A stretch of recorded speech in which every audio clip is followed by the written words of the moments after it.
Now let's talk about the camera response function. So let's say you have a point in the scene that has a certain brightness. It produces a certain brightness in the image. If I increase the value of brightness in the scene, you can assume that the brightness in the image is also going to increase. In other words, the relationship between scene brightness and image brightness is monotonic. That we can safely assume to be so. However, it doesn't mean that the relationship is linear.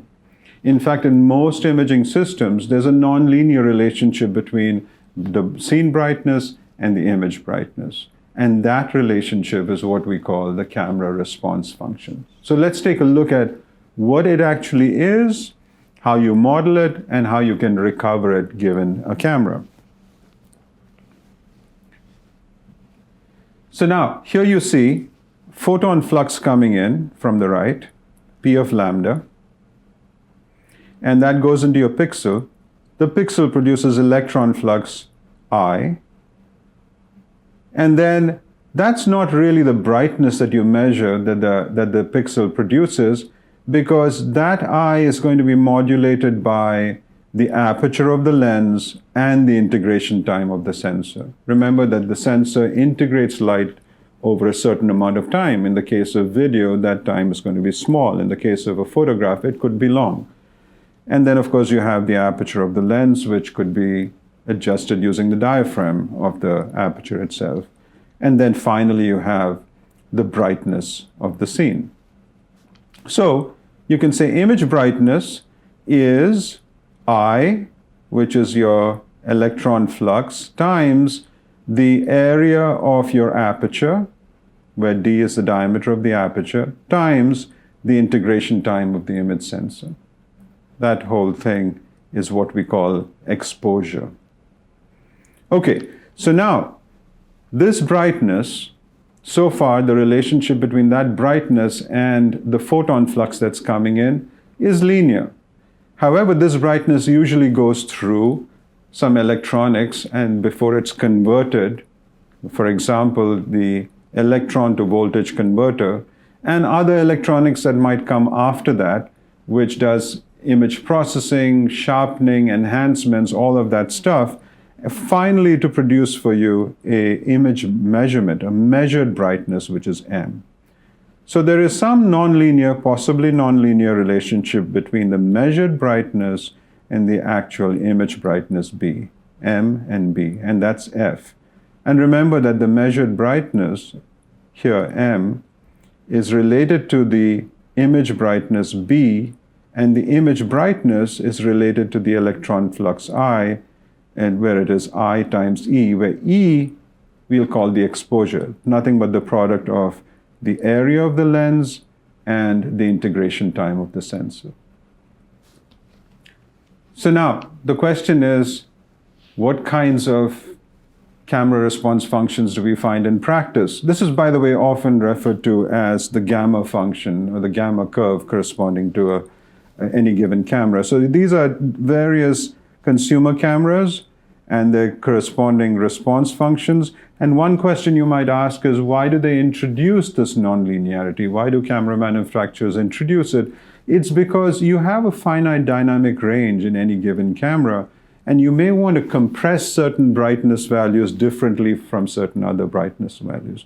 You may want to discern dark values with great resolution while you taper off the range in which you're going to actually compress down your really bright values, such as the cloud and the sky and so on and so forth. So that's why the camera response is often introduced to be nonlinear. So now, how do we find the camera response function given a camera?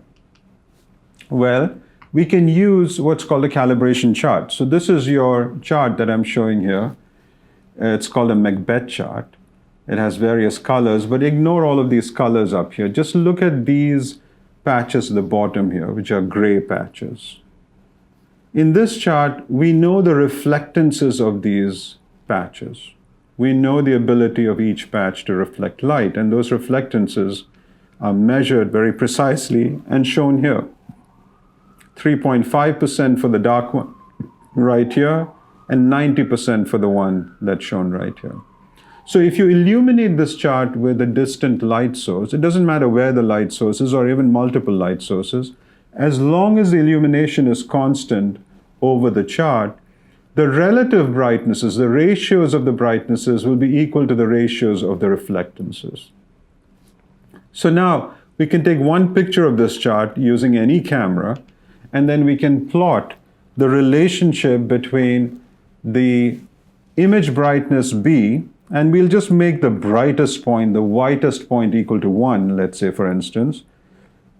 And then we plot that's the x-axis for you, the image brightness, and the y-axis is the measured brightness. That's the final output of the camera. So we can plot that out, and that happens to be nonlinear in this case. So this is the camera response function. Now, given any measured brightness value, you can simply go look up this response function and say, what is the corresponding image brightness? That brightness, by the way, is not exactly equal to the scene brightness, the energy coming from the scene point, but it is proportional to it. There is one scale factor that you're never going to be able to recover here, but up to a scale factor, you can relate measured brightnesses to scene brightnesses. That's called radiometric calibration, calibrating the response, the camera response function. Now let's talk about high dynamic range imaging. We know that it doesn't matter how sophisticated your image sensor is, how great your camera is, it's going to have a limited dynamic range, which is a range of brightness values it can measure. If you remember the definition of dynamic range, the maximum measurable brightness to the minimum detectable brightness. That dynamic range is fixed, right? So now, given that, what are ways by which we might enhance the dynamic range of the camera? And this is very much needed in virtually all vision applications. And the reason is the real world that we deal with, our visual world, has an enormous range of brightness values. There's no camera that can capture with great fidelity the brightness of the sky, leave alone the sun, but the brightness of the sky, as well as the details in the shadow regions in any given scene. So we want to increase the dynamic range. So let's assume that the response function is linear, and even if it is not linear, we know how to linearize it, because if we can measure it, we can linearize the response function. So you have a linear camera.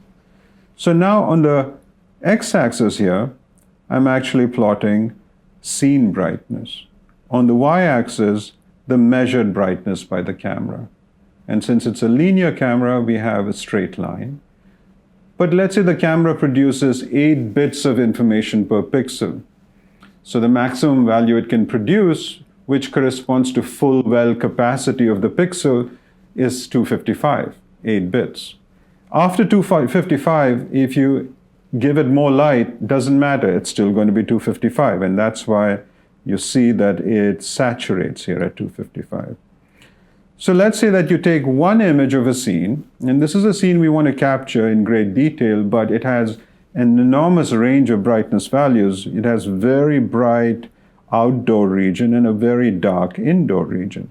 So let's use an exposure E0, which is a very short exposure. So if it's a short exposure, you're trying to get the bright areas with great fidelity. So it's a short exposure, E0. So the measured brightness at any point is going to be equal to the minimum of E0, the exposure, times P, or 255. Cannot exceed 255, right? So that's this image right here. And then we increase the exposure. Take another image. Well, if you've increased the exposure, the response function now looks like this. It's going to get to saturation for a lower scene brightness value. And you see what's happening in the image here. You see that the outdoors are beginning to saturate in some regions, but you're getting a little bit more information on the door here. So that's M1. Then you take another image with an even longer exposure, and now you see that the outside is pretty much washed out while you're getting some details on the inside. and one more where the outside is completely washed out. In fact, even the door is saturated, but you get lots of information on the inside. And so now you've taken 4 images using this very simple technique. This is called bracketing, exposure bracketing.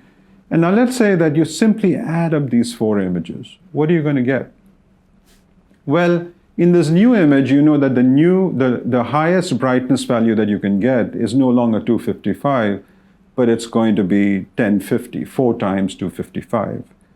But we also know that this new image would look like an image taken with another camera, a virtual camera, and that camera would have a response function that looks like this. It's essentially the summation of the 4 response functions that I showed you in the previous slide. So you get this response function. So it goes up to a value not 1050, as I said earlier, but 1020, and it has a response function that looks like this. So now you have an image. By simply adding up these 4 images, you get an image which has significantly greater dynamic range, and you can process that image a little bit. You haven't lost as much information as you would have in any one of these 4 images, M0 through M3. You have more information in this new image, and you can enhance that information to get this kind of an image where you're able to see details outside as well as details inside. So this is one way of capturing high dynamic range images by taking multiple images using a sensor with lower dynamic range. So this technique has been used extensively. It was actually available on some of the first few iPhones. You can see here that you have a very bright outdoor setting, and you take multiple images, you combine them to get this high dynamic range image. But unfortunately, when you have moving objects in the scene, you're going to have these objects show up at different locations in these multiple images, and so you get these ghosting artifacts. If you can see here, this person's face shows up multiple times. So this was a drawback. It would work really well for static scenes, but not very well with moving objects. So here's another method which allows you to do essentially the same thing, but with a single photograph. This is single shot high dynamic range imaging. So if you look at an image sensor of the type that I've discussed in this lecture, it has pixels that have equal sensitivity to light. And the idea here is that, or the observation is that if you're looking at a scene like this, you could have the entire person too dark, or you could have, if you increase the exposure, you might get the person fine, but you're going to have the entire sky too bright and washed out. So you have large parts of the image that are simply useless in terms of the information that's included there. And once this information is lost, you simply cannot recover it. So essentially the idea is very simple. It's to create an image sensor with unequal pixels, pixels with different sensitivities to light. And one way you could do this is by placing a little shade on top of each pixel, and you use many different types of shades. So now you see what's going on. Let's say you look at this pixel right here, and it's well exposed as a very light glass on top of it, like sunshade. It's very well exposed, and let's say it gets saturated, gets clipped. Well, it likely has a neighbor that's not, because there are other sensitivities around it with darker shades. And if you have a pixel that's too dark, you likely have a neighbor that's not. So you have this good information which is interspersed with the not so good information, the saturated or dark pixels. But the fact of the matter is you never have a large area in the image that is either completely washed out due to saturation or too dark. And so now you can take this image, which looks like a checkerboard pattern, or it looks like a coded image, and you can reconstruct from it a high dynamic range image.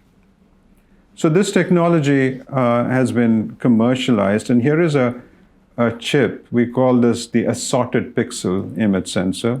Here's a chip with assorted pixels, and you can see here that you have different pixels not only with different color filters, but these color filters also have different exposures associated with them. So red has dark red, bright red, so does green and blue and so on. And from this captured image, you can reconstruct a high dynamic range color image. So let's take a look at a couple of examples. Here you have two images of two scenes taken with a very good, what's called a DSLR camera. And even with these cameras being as good as they are, you see there's a lot of saturation happening here, and some regions are just really dark. And now I'm going to show you exactly the same scenes captured using this assorted pixel image sensor, and you see that you get significantly more information in the bright regions and the dark regions. So this technology is now in many of the state-of-the-art image sensors, which is being used in many of the popular phones. These are the camera modules that have the chip inside. And these are used in many of the popular phones in the market today. And therefore, it's very likely you're using a phone at this time which is performing high dynamic range imaging without you being aware of it.